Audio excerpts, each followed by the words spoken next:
The privilege of being oneself is a gift many take for granted, but for someone with autism, being allowed to be oneself is the greatest and rarest gift of all.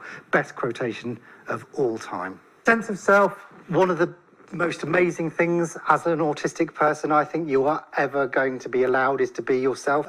In terms of the numbers being against us, if you're in a minority group, there's a higher risk of being discriminated against. Simple as that. If the world caters for most people, if you're not most people, the world is not catering for you. And I think, in a sense, it's as simple as that.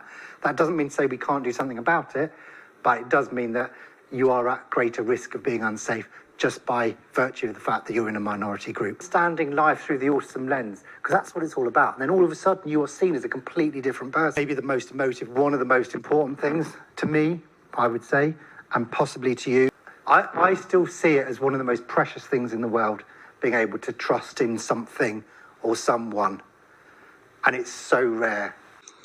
This is how passionate I feel about it. Like this color.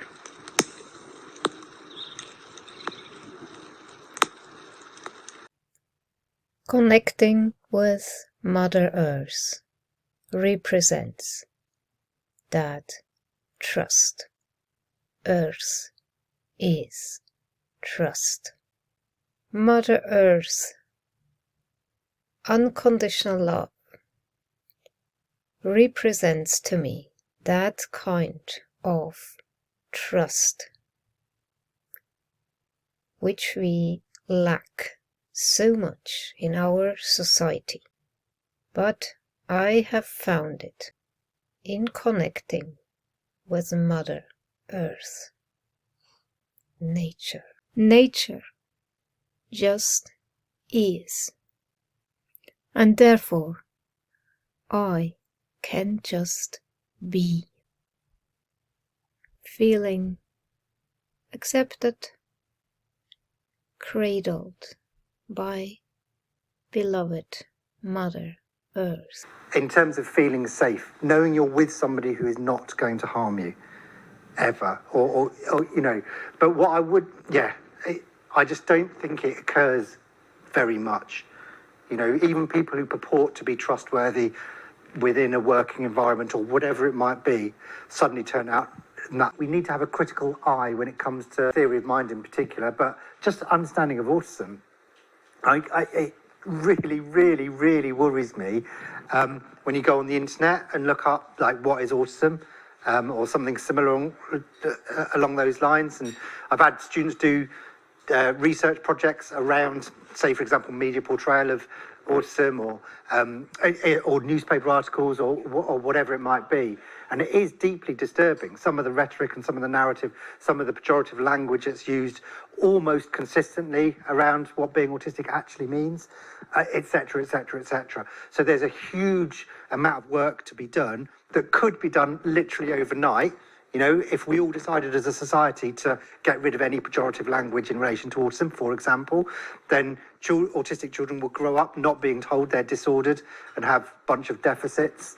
So this kind of model of you are a lesser human being literally, I think, could be eradicated overnight.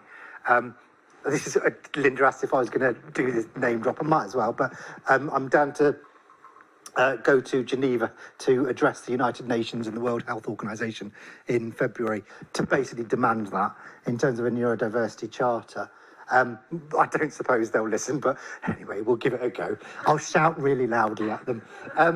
So if we're going to say, autistic people lack a theory of mind, for example, and that's what we're told, isn't it? It's like, and you know, if you go back, I won't delve into it, but if you go into the history of what theory of mind and what some of those researchers actually said about theory of mind being part of being human and so on and so forth, and actually autistic people lack a theory of mind, which then leads you to think, well, does that mean we're seen as less than human? And some of the rhetoric, for example, at the origins of ABA, it's clearly, you know, it's there in the written narrative that this is to all intents and purposes a person, but it isn't really. It might have eyes, ears, mouth, but it's not, etc., etc., etc. Now, we're going back decades, so it's not fair to judge by today's standards, if you like, but, and again, a rhetorical question, and I know the answer to this, if you investigate current as in today's training for certain clinicians, they are still being taught to be autistic is to lack a theory of mind. And I'm right. That is literally what is being taught. So we are still being told this is part and parcel of being autistic, as opposed to, well, if you're going to say that autistic people lack a theory of mind, what you actually mean is the PNT lack an autistic theory of mind, just as much, if not more so.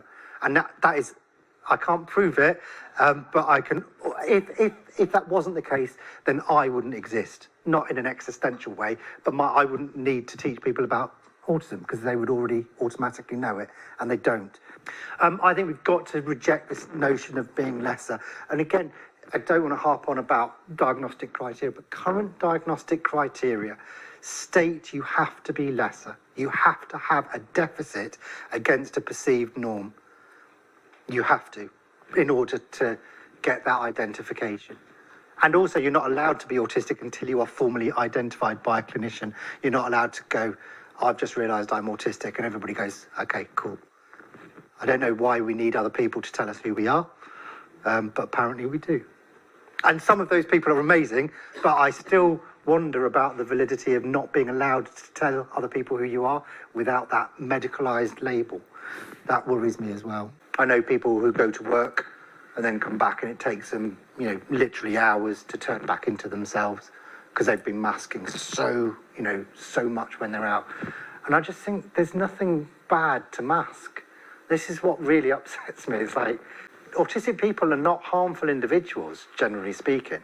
Being authentic autistic is fine, or it should be, just because you might behave in a different way or stim or whatever. Or having to watch what you say constantly. I think we've got to be more accepting. I think that's why I love the concept of autistic normality.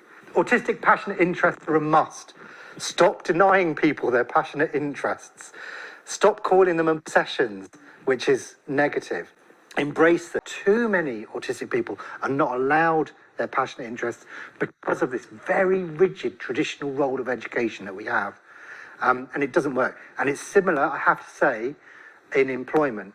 It's like in employment, in so many jobs, you have to be vaguely good at a whole bunch of stuff, most of which is not relevant. Generally speaking, within society, almost everything is set up in the opposite way, where that sort of mediocre, you're kind of a little bit good at a whole bunch of stuff, as opposed to being really, really good. You get away with it. If you're a professor of pure maths at Cambridge, or if you're a brilliant brain surgeon or something like that, you get away with it. I think that should be more commonplace to lesser degrees right across the board, so that we have the autistic employee who is really, really good at that, and they do that 12 hours a day, and then you've got the rest of the population who do all of the other bits and bobs. It works brilliantly when you have that amalgamation, I think. And then everybody feels safe, especially, and particularly the autistic person. We need to be teaching autistry, which is autism history. That should be part and parcel of the curriculum. We should be teaching the neurodiversity paradigm as general, as a academic subject or part of anthropology or whatever, from primary school all the way through, so it becomes completely normalised. And by doing that, and we teach things proactively, like, how do you know whether to trust somebody? What does trust actually mean? What does lying actually mean? Saying to somebody that, I don't know, the French for a table is le table, or is it la table? And actually getting it wrong doesn't mean that thereafter you are wrong in everything that you say. People can make mistakes, and there's a scale of mistakes. There's a scale of malicious intent. And combining those two together in an algorithm will allow you then to come out to the other end in terms of my conclusion, in terms of you did screw up, but you're still okay. Or you did screw up and you're not okay. And in terms of vulnerability, until we're taught how to do that in an objective way, we are still going to be vulnerable. And again, I don't see it on a day-to-day basis with children or with adults. You're just kind of left to fend for yourself.